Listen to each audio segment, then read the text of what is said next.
I've been in two Nicolas Cage movies. About it. Okay, what we did not do were lead sheet symbols, and I generally skip over that too, but it's in the book. If the children are interested, just tell them to look in the book or Google it. I think I may include, well, I don't teach this, maybe Kip includes it now. Diatonic chords in major and minor. Do we feel pretty good about that? Do we understand the triads and seventh chords of the scales? Good. Okay, part 2.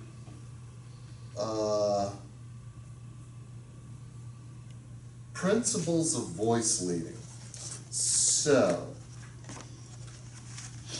my kind of most interesting chapter in the first part of theory is chapter 6, root position part writing.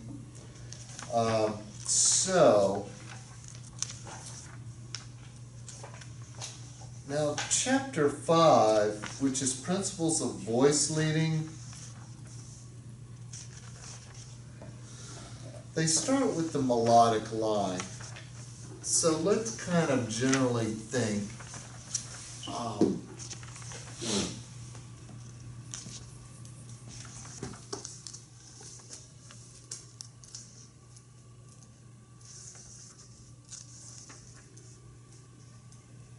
I do that often. I'll say like half a sentence and then just stop. I apologize for that.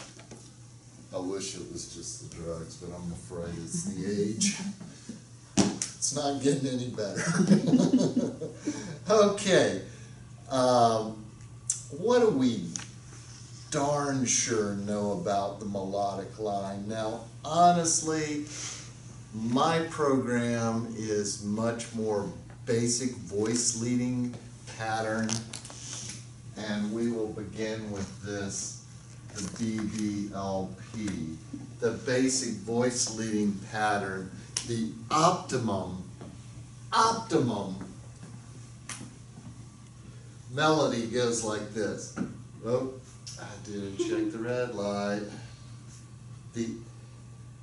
In your basic voice leading patterns, your optimum melody goes like this. Okay, as opposed to a real melody that has a purpose. When we're thinking about the basic voice leading pattern, we're thinking of like summing everything down to its basic components. Now, what could you think about that in a real life situation? Easy example. Bach didn't write this as arpeggios. He wrote them as chords with wigglies on them. Easy example. A little harder example. B minor or B. D minor or B flat. Let's do B flat. So the prelude in B flat from the first volume.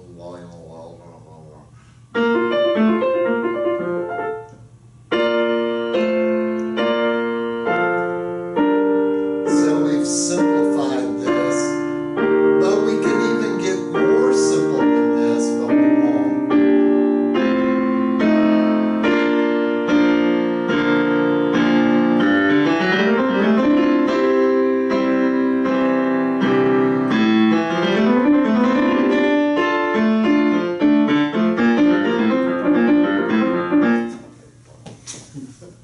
Okay, so that's an easy example, but it can get even more easier than that, to the point that you have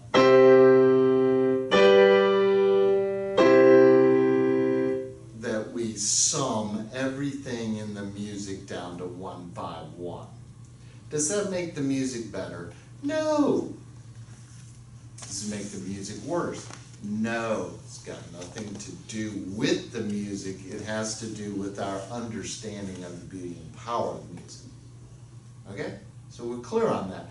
Theory doesn't change music. So any kind of approach you take to theory isn't better or worser unless you do anecdotal theory. Okay, so what do we know about a melody that we're never gonna do?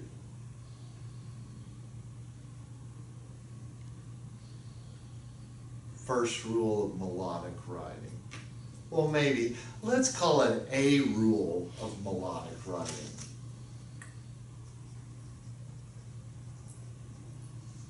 This is a specific question, not a rhetorical question.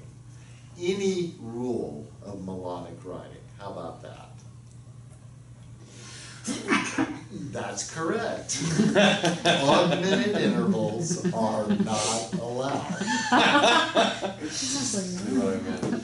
Okay, so, I think we know what an augmented interval is. The biggest culprit is the augmented second that appears in the melodic, in the minor mode. I mean, it's very logical to think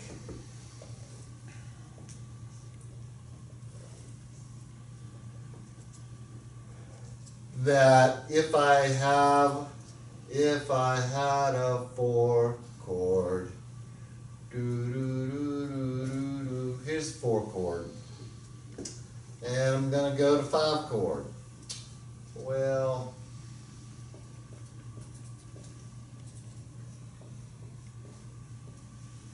okay, everything about that is wrong, all right? I won't get into religious things, but this is very wrong, okay? But melodically speaking, ixnay an augmented second A. Do y'all understand what? Big laugh. Don't do that. Can never do that. All right, now the other things here are harmonic issues, right? And it also points out one thing that we need to know, that roots a second apart cannot move in parallel motion. Okay, that just, if you just think about it, if I have a chord here and then I have a chord here, everything's going to be parallel. So, now think of another augmented interval. If I did this for some bizarro reason, that would be wrong too. How about this? Okay, how about this? Not wrong, provided that it resolves correctly. Meaning if you went dump, dump, dump, you would go to dump, dump, dump, like that. You would, this is the harmonic realization of these two notes, but the melodic realization would be that. Okay? So, one thing we know about melodies, no augmented intervals. Another rule, no dissonant leaps.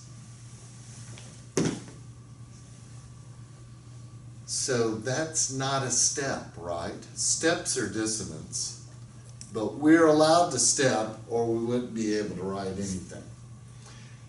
Dissonant leaps. What's a dissonant leap? Well, a seventh.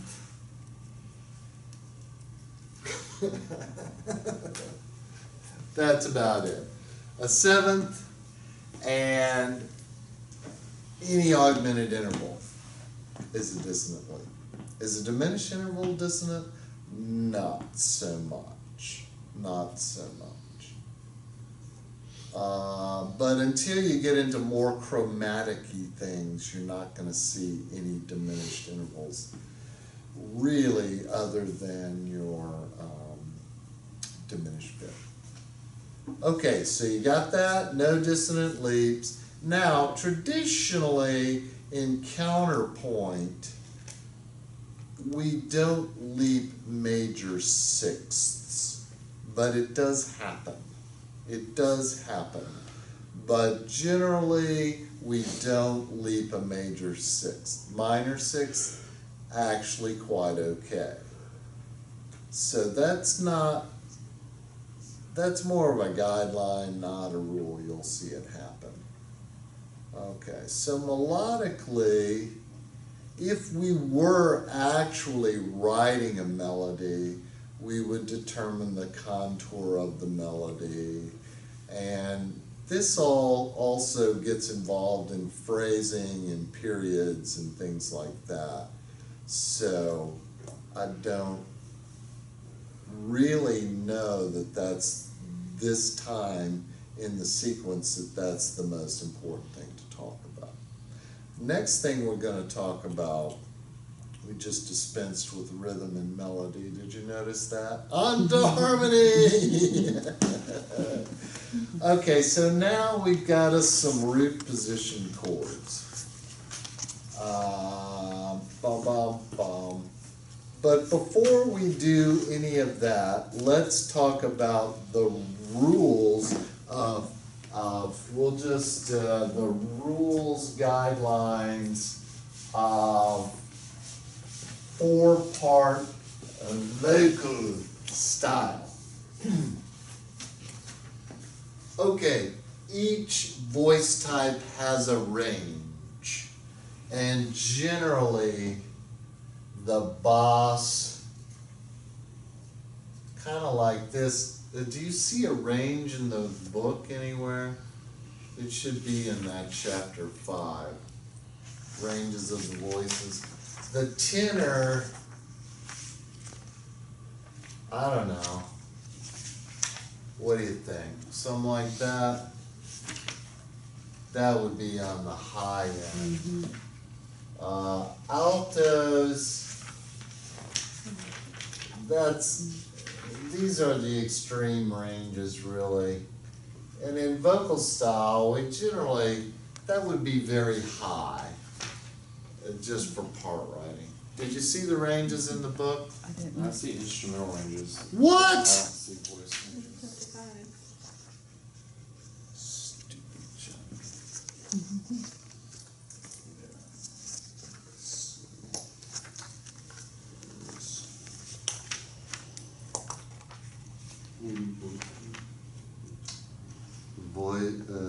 Do. Oh,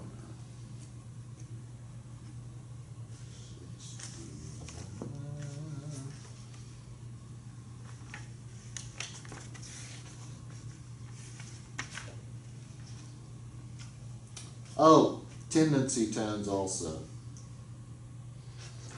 In melodic writing, you want to have tendency tones. Do we? I mean, tendency tones need to go where they tend to go in melodic Oh, writing. I see what you're saying. Okay.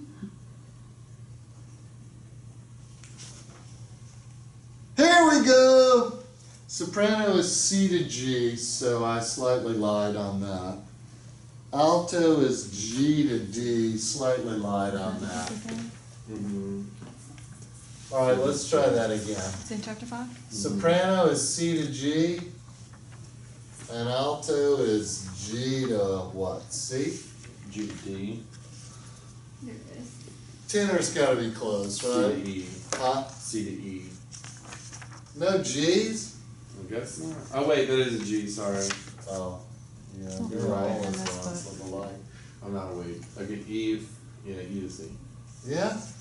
So that was in the ballpark. So this is the ranges of part writing. Now it's important to suggest that we are going to follow certain guidelines that you'll see broken quite a bit in actual chorale writing. But you may break the rules if your name is Bach. If it's not, you gotta follow the guidelines. Next thing besides range is structure. And structure is open and close. Open means that the tenor and the soprano are an octave octave or more apart. It is an octave. It's not more than an octave. It's an octave. Okay? The bass has nothing to do with whether it is open or close. Okay? Now, along those lines, any adjacent voice not including the bass should not be more than an octave apart. Now, you'll see that broken occasionally in the chorales, but for our basic voice leading part writing, you should be no more than an octave between the soprano and the alto and the tenor. Again, it doesn't matter with the bass. The next thing is cross voices, where one adjacent voice goes above the other adjacent voice, like tenor crosses alto, alto crosses soprano. That can happen, particularly with tenor and alto. You'll see that quite a bit, but we don't encourage it in basic writing. Now, what should not happen, and I only know a couple of cases in the music of the Bach chorales, the bass and the tenor don't cross. If they do cross, say you're analyzing a piece where the tenor goes below the bass, that means the tenor is the bass. It doesn't matter what you call him or her. If it's the lowest part, it's the bass in terms of our harmonic thinking. Now, voice overlap is also a thing. That means if you had a note in the tenor that goes above the note in the alto from where it previously was. So that would be like, if I have this note in the tenor and this note in the alto, right? So then I next have this and say this would be considered an overlap. Not the worst thing in the world. It disclarifies things. And do I ever do it in vocal style? No, I don't. Keyboard style is a different thing entirely. You were not trained in keyboard style, most likely. Dun dun dun. You not so much.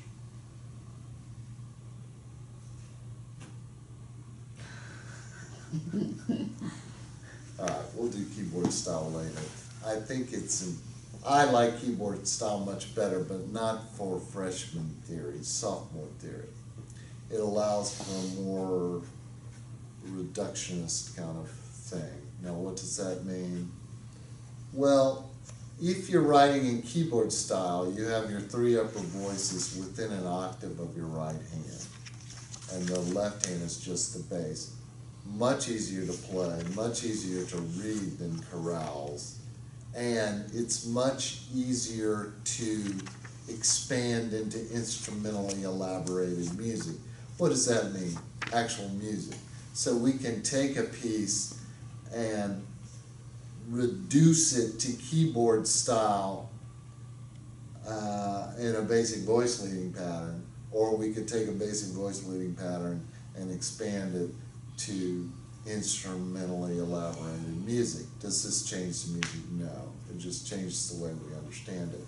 One thing about reducing music is you can bring things to a point of saying, oh, well, this note does this. Now, does that mean anything? No. Until you listen to the piece and you hear that note in another way. You notice that note. So this is what we can bring to raise the aesthetic value of our experience, which means we might like it more. Aesthetic value of your experience. Okay, what have I missed? Stuff. Now the next thing that you can't do is write parallel perfect intervals at any time between any voice and any voice. So it's important immediately upon teaching anything is that you maintain your emphasis on linear thought. So it's each note to each note and each note between each note. So if you look at each note, moving to each note between each note, and you do that every time, and you do it twice every time as if you had only done it once, like look at it again, the same way you did originally and remake all your decisions, it gets to be very, very quick to be able to do that.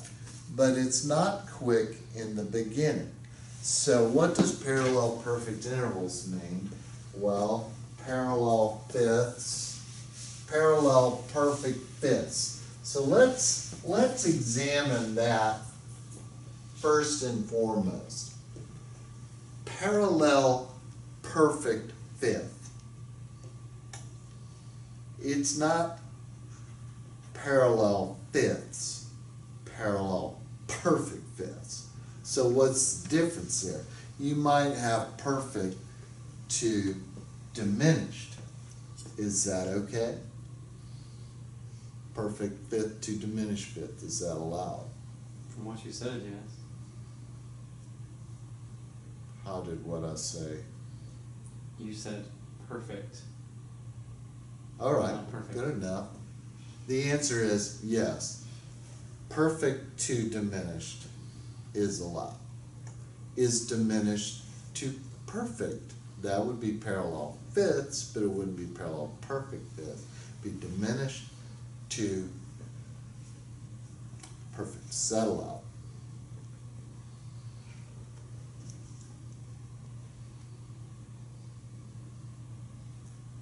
No. Diminished fifth always resolves inward by step. Always. How about an augmented fourth?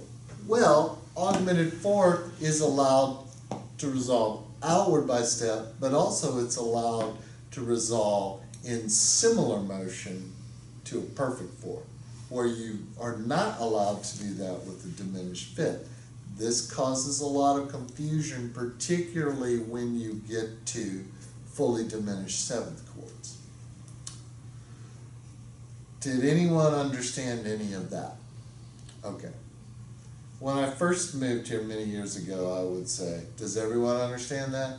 But after a year of teaching here, it became, did anyone understand anything I said? My first year here, my office was filled with people crying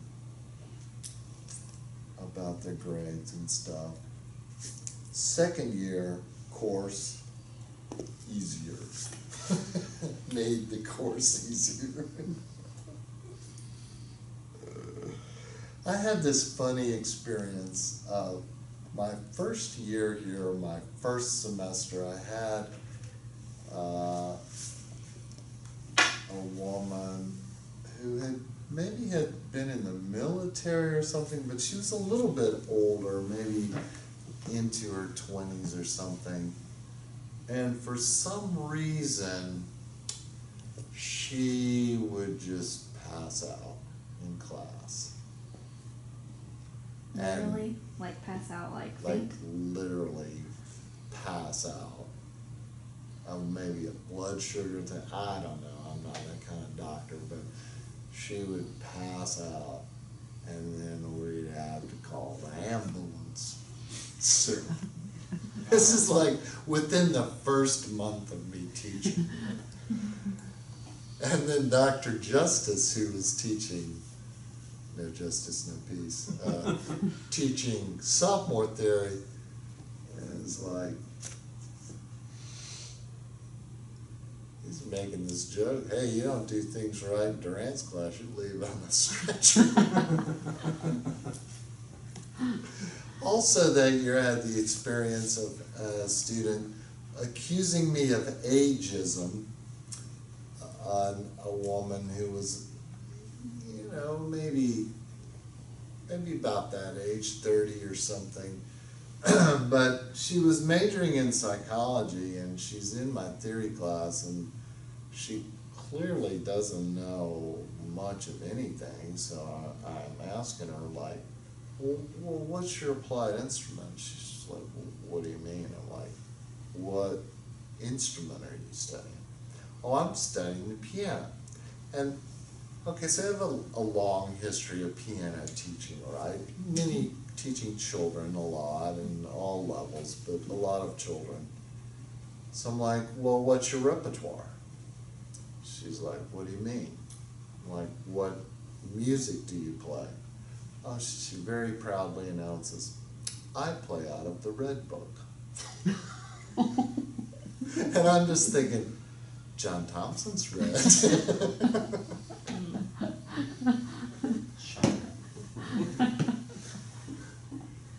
I liked Glover a lot too.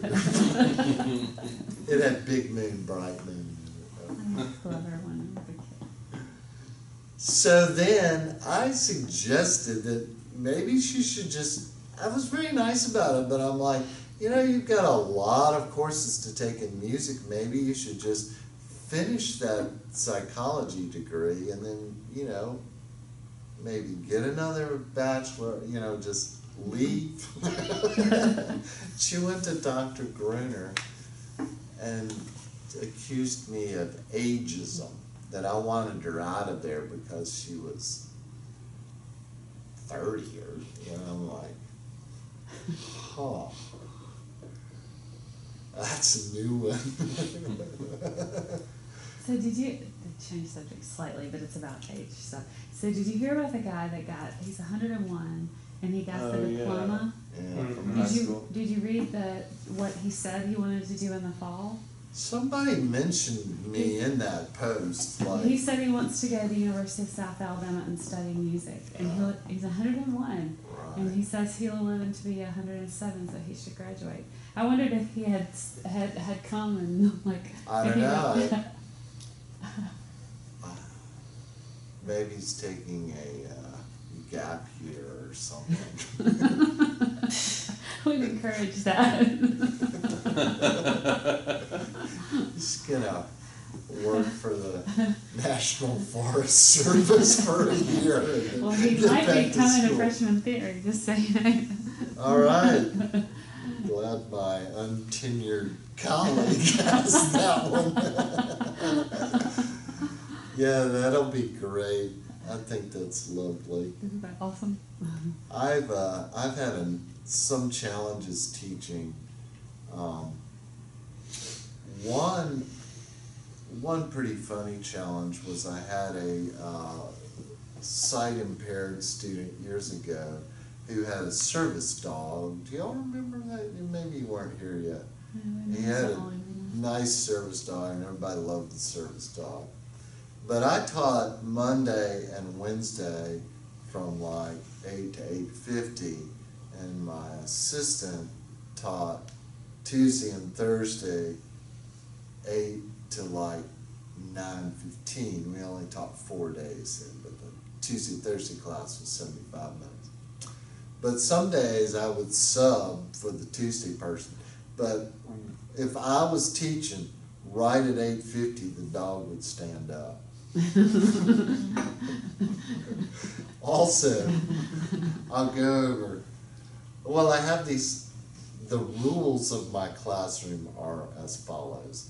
You may not yawn, you may not sleep, you may not eat, and you may not look at other materials other than music.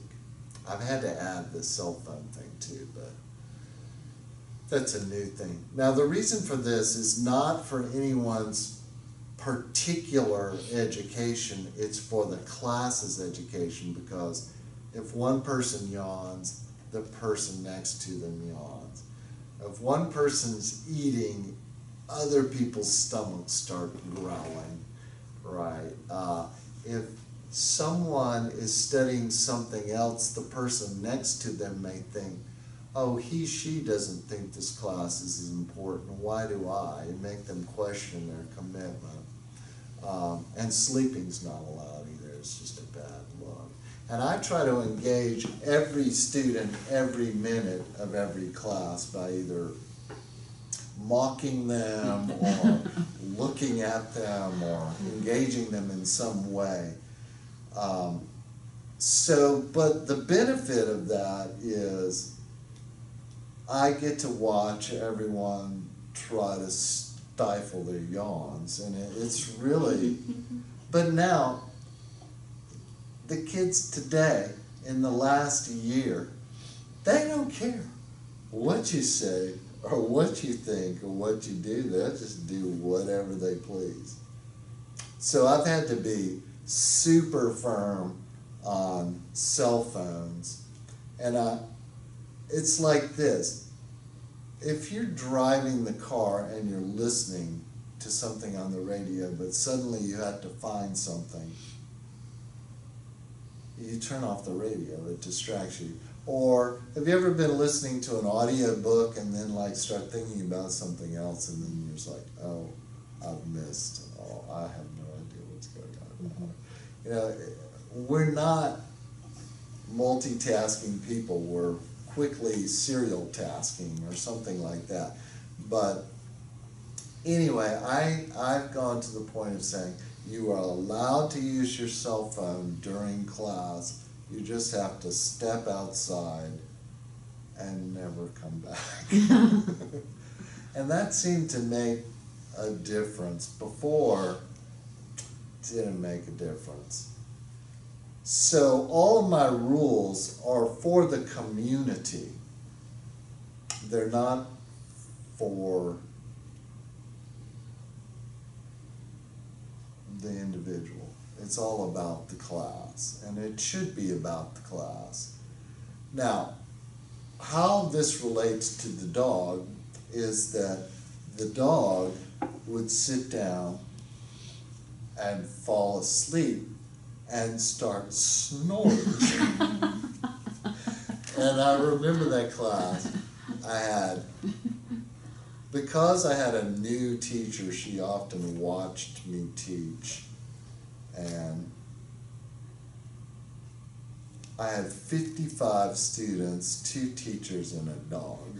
That was my class. It was crazy. It was that big? It was huge.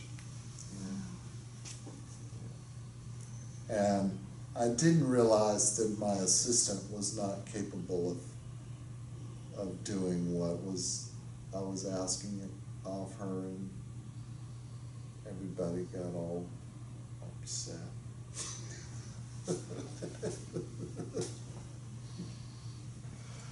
Okay, now we were talking about part writing, yes. So, perfect to diminished fifth is acceptable, diminished to perfect fifth is not acceptable. Parallel perfect octaves, not acceptable.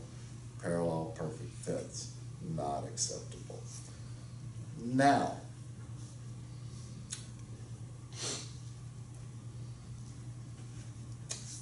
here's where no one ever understands at all, ever. And that's called direct fifths. Now, in our Cuscapane, you can have a direct fifth and it not be evil. But you're not supposed to have a direct fifth or octave between the outer voices and in a four voice texture, soprano and bass, okay? So what does direct, sometimes called covered, which is even more confusing, if the bass and the soprano move in similar motion to a perfect interval, the soprano may not leap. Are you reading in your Casca Payne what it says about that? I think it's on page 77. How close are you to 77? Right here. Do you see where it Yeah, discusses? director hidden. Fifth or octave results when the other outer parts move in the same direction into a perfect fifth or octave with a leap in the soprano part. I think that's what I said, yes. Now, does that mean a leap in the bass part? No. No one cares what the bass does. It just has to move in a similar motion. Speaking of similar motion, what are the motions? Well, there are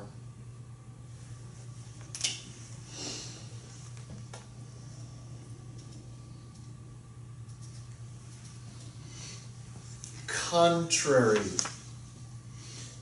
Yes. Here's a good one. I love this one. That's static.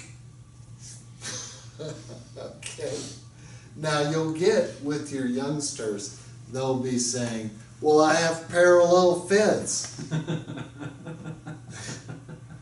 You're not going to be able to write music if you don't allow for static intervals. So we have contrary, we have static, we have contrary.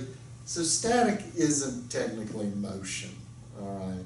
So let's just erase that. Similar would be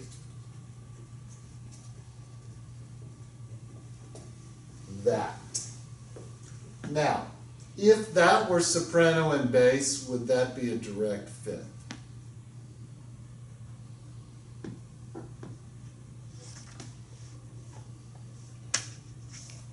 It would be. It's also similar motion, okay? What else do we have? Parallel motion. We kind of think out diatonically. So the fact that that's a minor third to a major third, it's still parallelly. Does that make sense? And everyone's favorite, and the strongest, is oblique. Now, I don't believe in oblique motion so much in counterpoint, but it is very independent. Now, contrary is the most independent. Oblique would be the second most independent. Any more motions mentioned in the book? It's in the... There was an unequal fifth. Okay, unequal fifth would be perfect to diminished, which is allowed. Where is that? Where's the unequal? Unequal results when a perfect fifth is followed by a diminished fifth or the reverse in the same two voices. Okay, here comes an important paragraph. Apparently, some tonal composers avoided unequal fifths involving the bass, and others used perfect to diminished, but not diminished to perfect. I'm not really a tonal composer, though. Tonal theory teachers. Yet, neither of these restrictions holds true for tonal music in general.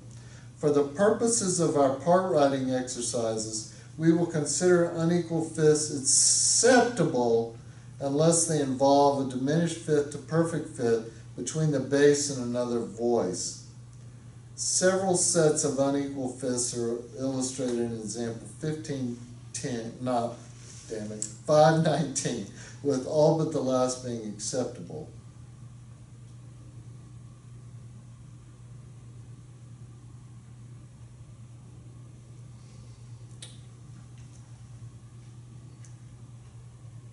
Well,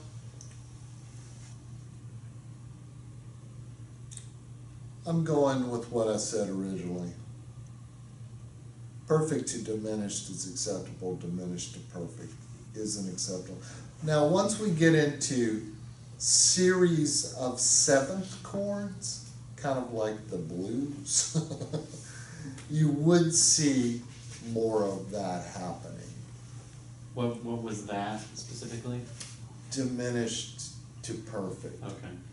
That could happen in certain instances. But again, I'm talking about basic voice leading patterns. Certainly, every theoretician is restricting diminished to perfect when it involves the bass. Chances are there's gonna be a tendency tone involved, so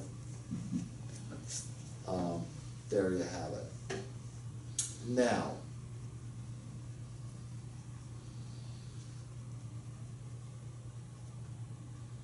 I think we are now to chapter 6. Did chapter 5 seem fairly well covered? If you can't teach stuff off the top of your head, it's good to have a good book.